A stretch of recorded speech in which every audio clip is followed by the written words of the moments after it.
ప్రేమ కలిగి ఉండుటకు ప్రయాసపడుడి. దేనికని ప్రయాసపడాలి?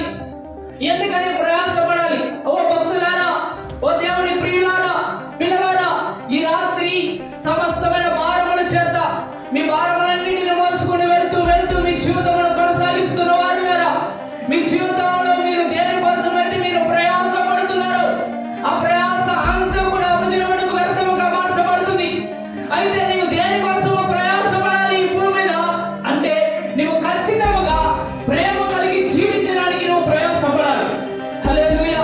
ఒక వ్యక్తిని ప్రేమించడానికి నువ్వు ప్రయాస పడాలి. నీ శత్రువుని నువ్వు ప్రేమించడానికి ప్రయాస పడాలి. నీకున్న వారిని ప్రేమించడానికి నువ్వు ప్రయాస పడాలి.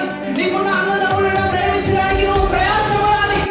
ఎందుకని ప్రయాస పడాలంటే నీవు ఎప్పుడైతే ప్రేమ అనే దానిలో స్థిరముగా లేని స్థితిలోనికి వచ్చేస్తావో నీ జీవితంలోనికి నరకంట. కయ్యోను తన తమ్ముడని ఏమని మీద ప్రేమను చూపించుకుని తిరస్కరించుటను బట్టి తన జీవితం అంతా కూడా తిరస్కరింపబడిన వాడిగా నశించిపోయిన జీవితమును కొనసాగించాడు. నశించిపోయిన జీవితాన్ని కొనసాగించాడు. దేవుడు ఎంత భయంకరముగా అతను దీవించాలని ఆలోచన చేసినప్పటికీ కూడా అతను చేసిన తిరస్కారమును బట్టి ఆ వ్యక్తి జీవితంలో శాపమే మిగిలిపోయినది. ఏం మిగిలింది? శాపము. తన జీవితం అంతా కూడా శాపమే ఉంటుంది. ఆశీర్వాదం అనేది అతని జీవితంలో ఉండదు. ఎందుకని లేదు